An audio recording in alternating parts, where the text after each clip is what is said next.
Hello everyone, स्वागत है आप सभी का एक बार फिर से हमारे यूट्यूब चैनल में। आज मैं फिर से एक ज़बरदस्त और बेहतरीन सेशन लेकर के आप सबके सामने आया हूं। तो आप सब कैसे हैं? उम्मीद करता हूं आप सब बहुत अच्छे होंगे और बहुत ही अच्छा कर रहे होंगे अपने लाइफ में। तो चलिए, मैं बहुत ही ज़बरदस्त सेशन को स्टार्ट करने जा रहा हूं। जैसा कि आप सभी को पता होगा, जो लोग हमारे से बहुत पहले से कनेक्टेड हैं उन लोगों को पता होगा कि मैं इम्पॉर्टेंट क्वेश्चन को बहुत ही ज़्यादा फोकस करते हुए डिटेल में सॉल्यूशन प्रोवाइड करा रहा हूँ आप सभी को। जो क्वेश्चन अधिकतर आपके एग्ज़ाम में पूछे जाते हैं और जो सबसे ज़्यादा आने की चांसेस होती है, उन्हीं क्वेश्चन को मैं यहाँ पर डिस्कस करता हूँ। एक तरह से ये आपके टेस्ट सीरीज की तरह है। तो यहाँ पर क्या है कि आपको प्रत्येक क्वेश्चन का डिटेल्ड सॉल्यूशन मिलेगा और हर एक क्वेश्चन में आपको एक से अधिक क्वेश्चन सीखने का मौका मिलेगा। जैसे कोई भी क्वेश्चन होगा तो उसके सॉल्यूशन जब मैं डिटेल में बताऊंगा तो वहाँ से आपको डिटेल में अगर किसी चीज़ का एक्सप्लेनेशन होता है तो एक दो क्वेश्चन और अराइज हो जाते हैं। तो इससे आपका मल्टीपल फ़ायदा होता है इस टाइप के क्वेश्चन, इस टाइप के सेशन को अटेंड करने से। तो चलिए, अभी मैं सेशन को स्टार्ट कर रहा हूँ तो आप लोगों को समझ में आएगा कि किस तरह का सॉल्यूशन प्रोवाइड होता है। और मैं लगभग 12 लेक्चर आप लोगों को प्रोवाइड करा चुका हूं। तो वो 12 लेक्चर आप लोग देख लीजिए जा करके। डिस्क्रिप्शन में लिंक मिल जाएगा आप सभी को और चैनल में आप लोग जा करके भी देख सकते हैं। Part wise, part 1, part 2, part 3 करके ऐसे बनाया हुआ है सब कुछ। तो आपको वहाँ पर बहुत ही बेहतरीन कॉन्सेप्ट सीखने का मौका मिलेगा। अगर आपकी लेवल 30% है तो मैं आपसे प्रॉमिस करता हूं कि आप अगर पूरे वीडियो को देखते हैं तो आपकी लेवल 30% से उठ करके 70%, 80% तक पहुंचेगी। और 100% आपकी लेवल पहुंचने में जो है कि अगर आप उस चीज़ को रिवाइज़ करते हैं तो वो आपकी इंक्रीज़ कर देगी लेवल को। तो चलिए, हम लोग स्टार्ट करते हैं अपने सेशन को बिना समय बर्बाद किए हुए। बहुत ही ज़बरदस्त और बहुत ही बेहतरीन कॉन्सेप्ट आप सबके सामने आने वाला है। तो देखिए, अगला क्वेश्चन हमारे सामने स्क्रीन पे क्या आएगा। ओके स्टूडेंट्स, तो आप सबके सामने एक बेहतरीन क्वेश्चन आ चुका है। इस टाइप के क्वेश्चन अक्सर आपके एग्ज़ाम में पूछे जाते हैं और आप लोग मैक्सिमम टाइम गलत करके आते हैं। तो देखिए, इस टाइप के क्वेश्चन को कैसे हम लोग सॉल्व करेंगे और किस टाइप से डील करना चाहिए क्वेश्चन को, वो मैं अभी सॉल्यूशन में आप लोगों को बताने वाला हूं। तो देखिए, क्वेश्चन क्या कह रहा है। यदि 2 माइक्रोफैरेड धारिता वाला संधारित्र 8 वोल्ट पर आवेशित है तो संधारित्र में भंडारित ऊर्जा होगी। यानी कैपेसिटर की जो वैल्यू दिया हुआ है 0.2 माइक्रोफैरेड है और जो हमारा वोल्टेज है 8 वोल्ट है, 8 वोल्ट पे आवेशित है।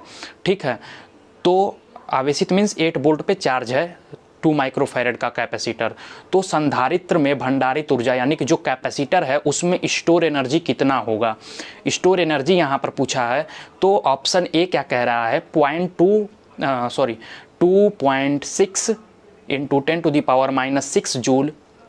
Option B 6.4 into 10⁻⁶ joule. Option C 6.4 into 10⁻⁷ joule. Option D none, यानी इनमें से कोई नहीं। तो देखिए, आप लोगों को सॉल्यूशन मैं देने जा रहा हूं, तो आप लोग पहले एक बार वीडियो को रोक करके आप लोग खुद से सॉल्व कीजिए, उसके बाद सॉल्यूशन को देखिएगा। तो मैं सॉल्यूशन देखिए डिस्कस करने जा रहा हूं कैसे इसको डील करना है इस टाइप के क्वेश्चन को।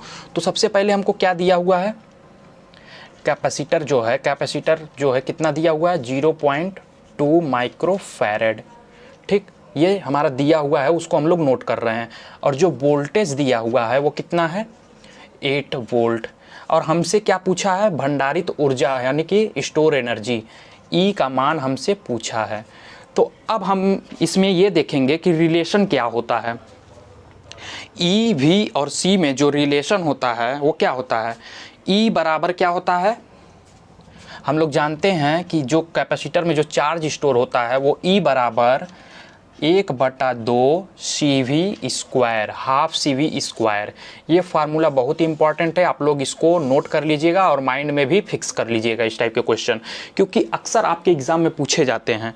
ठीक है, तो अब देखिए इसको हम लोग कैसे सॉल्व करेंगे।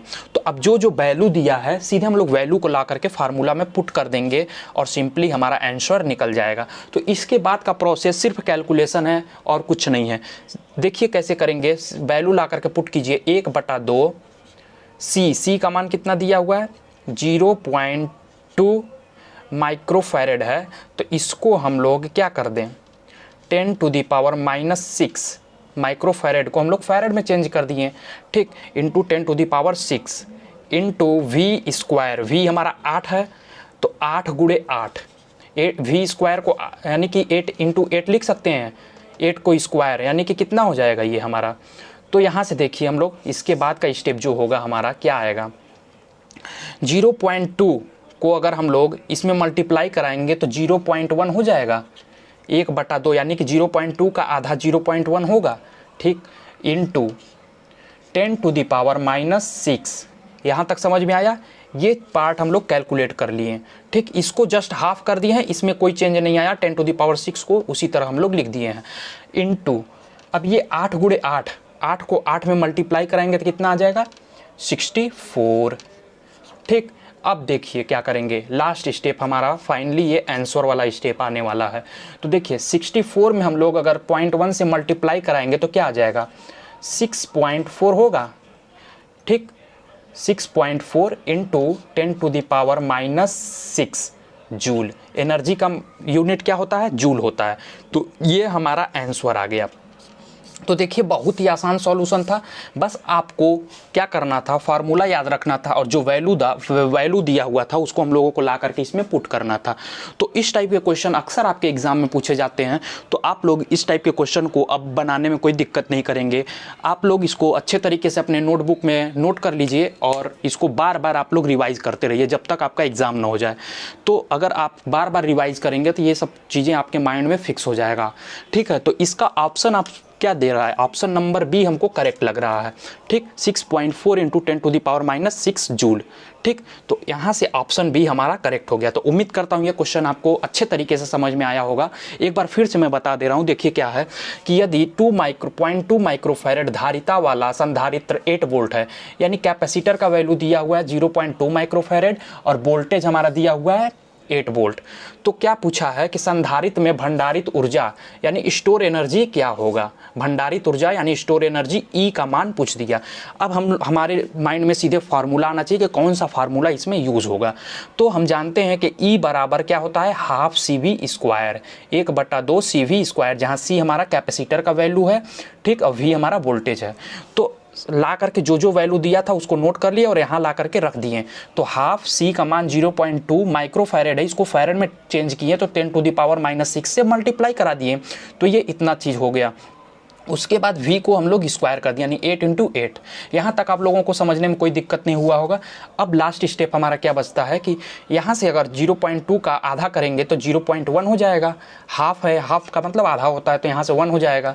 ठीक, इंटू 10⁻6, ये पार्ट हम लोग सॉल्यूशन कर लिए। उसके बाद 8 × 8 का मल्टीप्लाई कराएं, यहाँ पर 64 आ गया।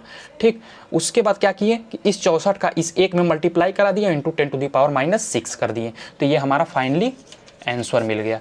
तो अच्छे तरीके से आप लोगों को ये कॉन्सेप्ट क्लियर हुआ होगा। तो इस टाइप के न्यूमेरिकल अगर आपको एग्जाम में मिलता है तो आप अच्छे तरीके से बना लेंगे। एग्जाम में ऐसे ही क्वेश्चन पूछेगा, बस यहाँ पर जो वैल्यू होगा वैल्यू डिफरेंट हो सकता है, तो आप लोग कर लेंगे। तो चलिए नेक्स्ट क्वेश्चन की तरफ हम लोग मूव करते हैं। उम्मीद करता हूँ ये क्वेश्चन आपको बहुत ही अच्छे तरीके से, बहुत ही बेहतरीन तरीके से समझ में आया होगा। तो अगला क्वेश्चन इससे भी बेहतरीन आने वाला है। तो देखिए क्या है अगला क्वेश्चन, और बहुत ही ज़्यादा आपका कॉन्सेप्ट क्लियर करके जाने वाला है। तो चलिए देखते हैं नेक्स्ट क्वेश्चन। ओके स्टूडेंट्स, तो बहुत ही बेहतरीन और ज़बरदस्त क्वेश्चन है, ये आपके UPPCL में आया हुआ क्वेश्चन है। तो देखिए क्वेश्चन क्या कह रहा है, एक श्रेणी RLC परिपथ में यानी सीरीज RLC सर्किट में C का मान अवमूल्यित मतलब घटता है, तब अनुनाद आवृत्ति क्या होगा। अनुनाद आवृत्ति मतलब रेजोनेंट फ्रीक्वेंसी क्या होगा।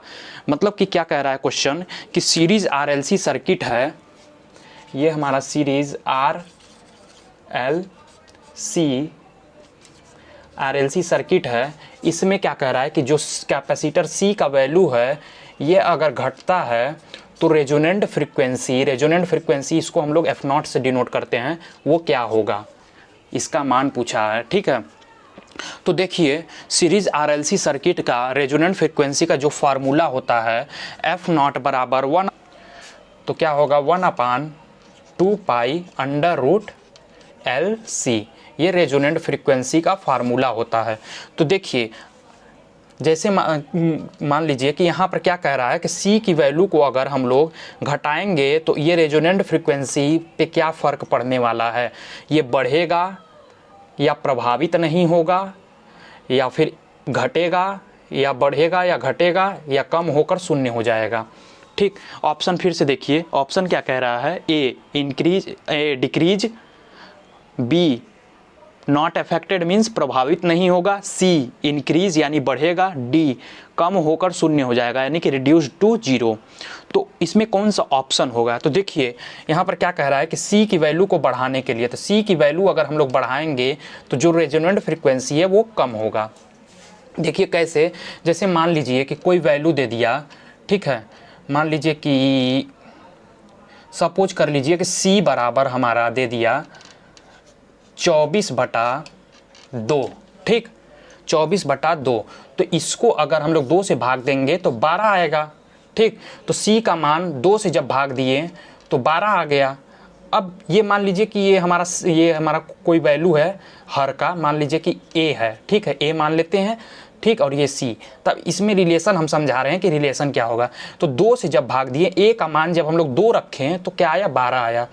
अब हम लोग फिर से देखते हैं कि ये 24/A का मान हम लोग बढ़ा करके 6 कर दें, तब क्या आएगा, जो है कि 6 चौको 24, यानी कि जो C का मान आया वो 4 आया। तो यानी कि क्या कह रहा है कि इससे हमको क्या समझ में आ रहा है कि अगर हम लोग हर वाले वैल्यू को बढ़ाएंगे तो जो हमारा C है वो कम होगा। देखिए C की वैल्यू 4 आया जब हम लोग 6 रखे, यहीं पे अगर 2 रखे थे तो 12 मिला था, और जैसे ही 2 से बढ़ा करके 6 कर दिए तो हमको 4 मिल गया।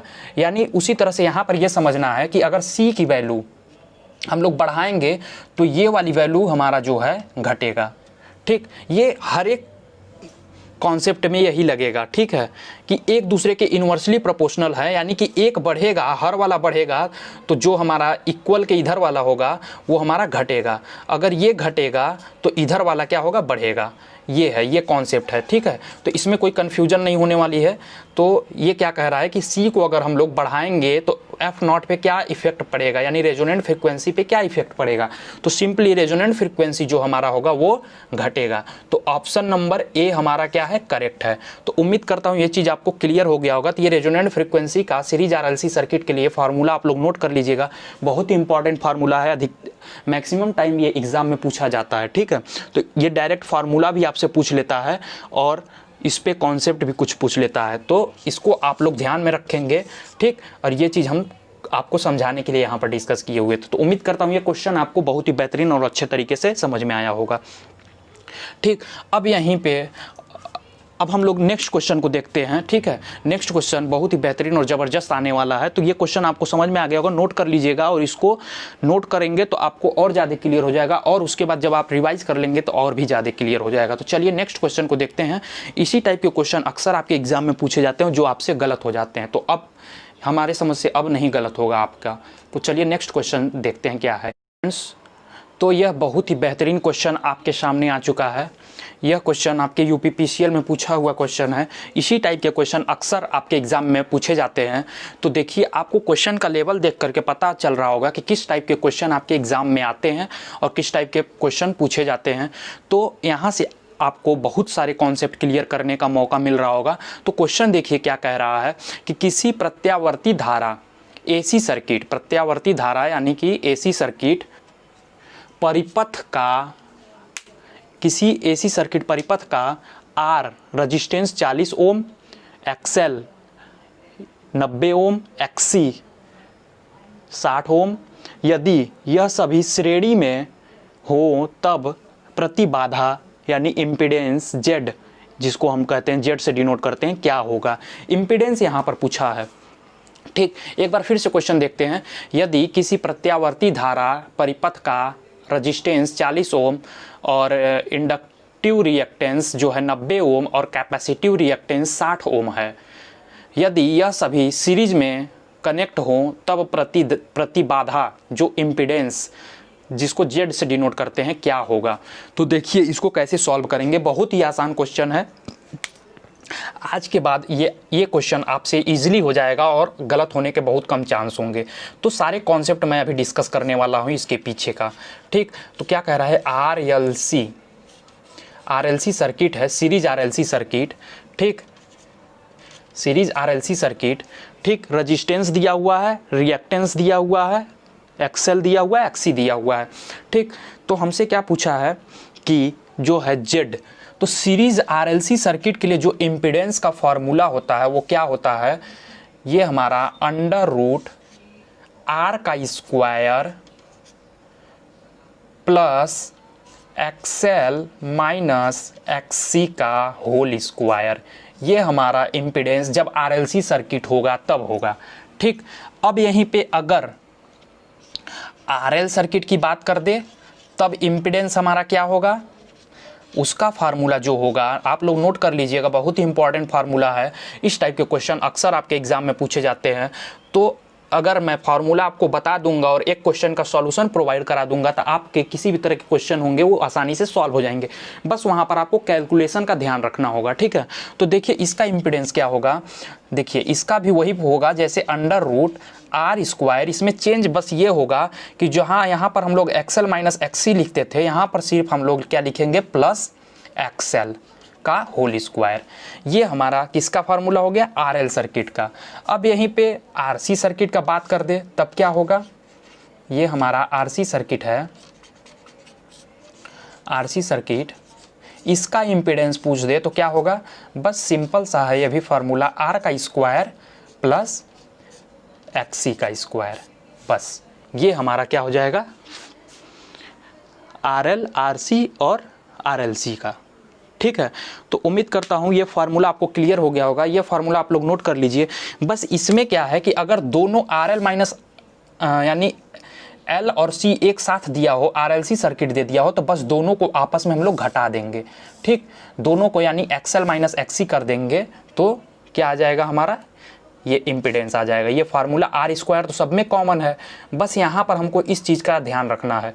यहाँ पर देखिए जहाँ पर एक दिया होगा, जहाँ पर केवल एल की बात किया होगा, जहाँ पर केवल सी की बात किया होगा तो बस प्लस एक्सएल का स्क्वायर कर देंगे, या जहाँ पर सी की बात किया होगा प्लस एक्सी का स्क्वायर कर देंगे।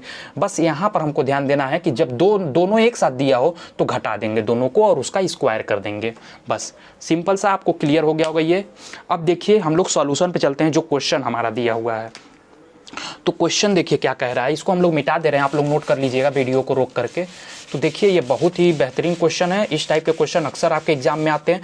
तो ये सिंगल वाला तो आप आसानी से कर लेंगे, मेन दिक्कत ये वाला होता है। तो इसमें एक क्वेश्चन मैं आपको बता दूंगा, तो बस आप लोग वैल्यू चेंज कर करके आप लोग आसानी से फार्मूला में वैल्यू पुट करके निकाल लेंगे।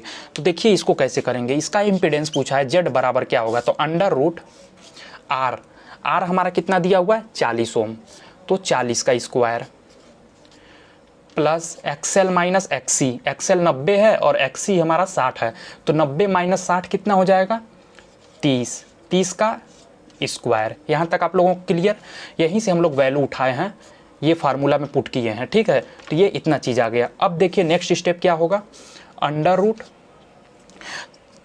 40 का स्क्वायर 1600 प्लस 30 का स्क्वायर 900। अब इसको हम लोग कर देंगे, दोनों को जोड़ देंगे तो क्या आ जाएगा 16 और 9 2500, 2500 का स्क्वायर हमारा क्या हो जाएगा, देखिए अगर ज़्यादा बड़ा अगर आपको समझ में नहीं आता तो सीधे इसका स्क्वायर कीजिए तो कितना आ जाएगा, इसका अंडर रूट निकालेंगे तो क्या आएगा 5 आएगा, और ये 2 शून्य है तो 2 शून्य में से एक शून्य को हटा दीजिए तो ये 50 हो जाएगा, यानी 50 आंसर हमारा हो जाएगा। जो हमारा इम्पीडेंस आएगा जेड बराबर वो हमारा क्या आएगा 50।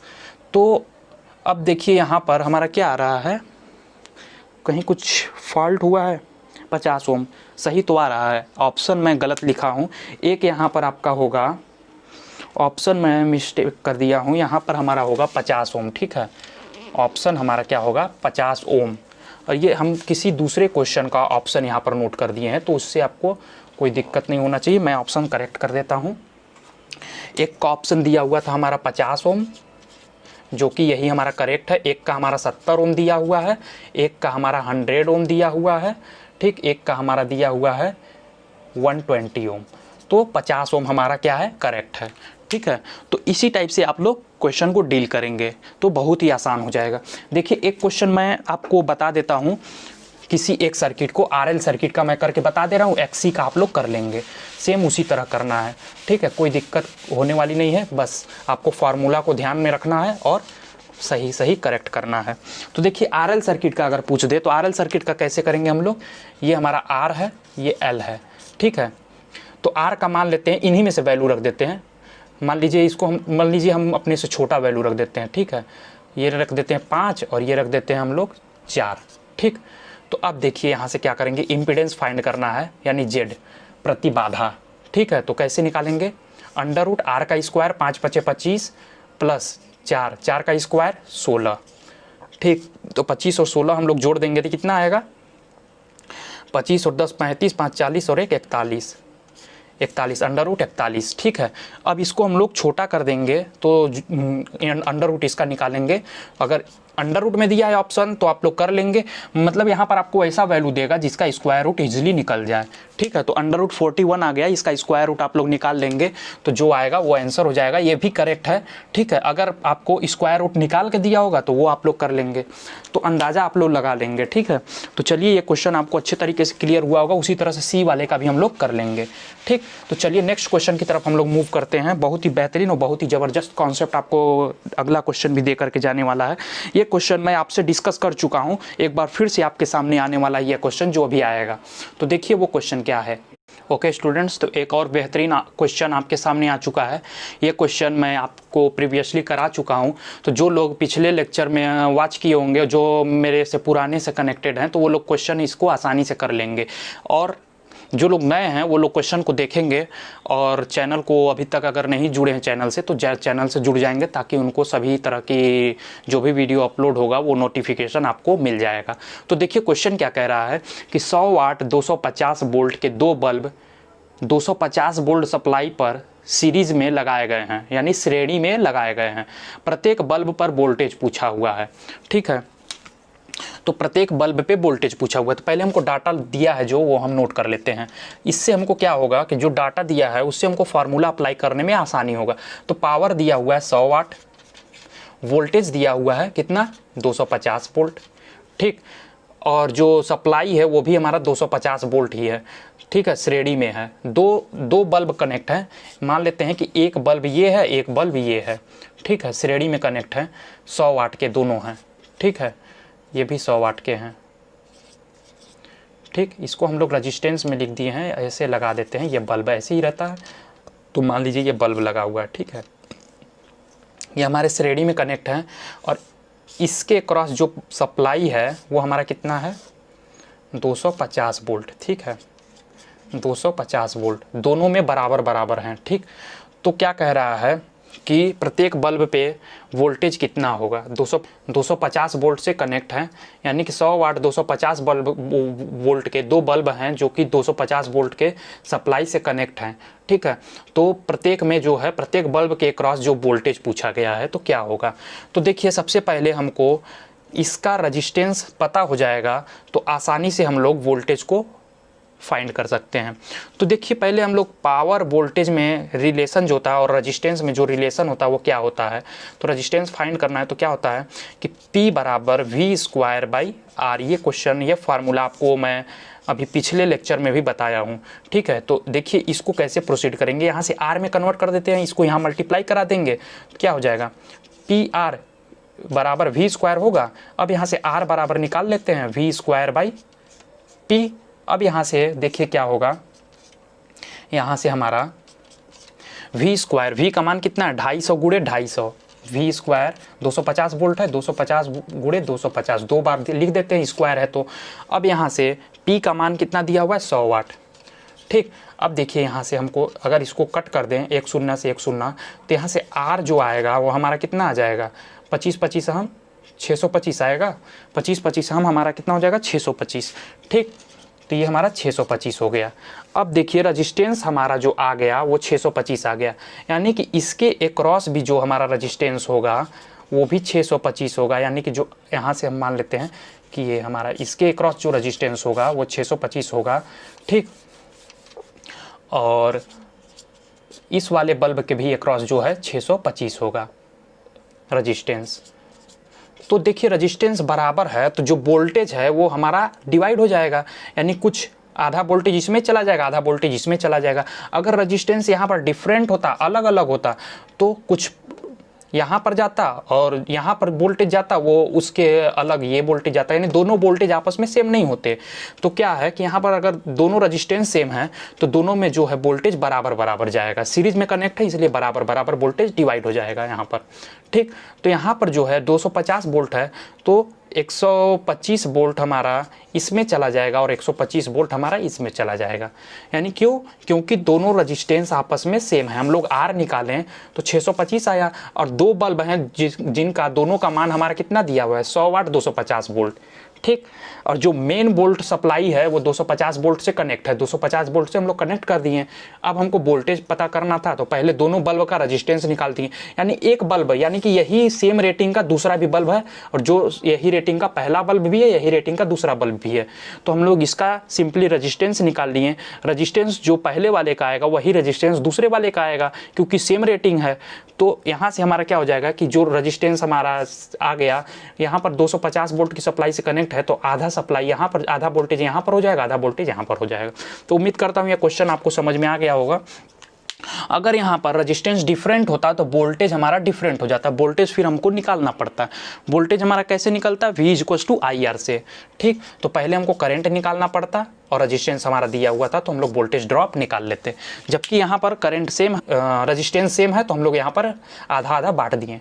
अगर वैसे नहीं तो आप लोग KVL लगा देंगे यहाँ पर तो निकल जाएगा आसानी से। तो ठीक है, तो उम्मीद करता हूँ यह क्वेश्चन आपको बहुत ही बेहतरीन और अच्छे तरीके से समझ में आया होगा। तो चलिए नेक्स्ट लेक्चर में मिलेंगे बहुत ही बेहतरीन और ज़बरदस्त कॉन्सेप्ट के साथ। तब तक के लिए आप लोग एंजॉय कीजिए और ज़्यादा से ज़्यादा चीज़ों को रिवाइज़ कीजिए ताकि आपके माइंड में सेट रहें चीज़ें। ठीक है, तो मिलते हैं नेक्स्ट लेक्चर में, तब तक के लिए बाय बाय, टेक केयर।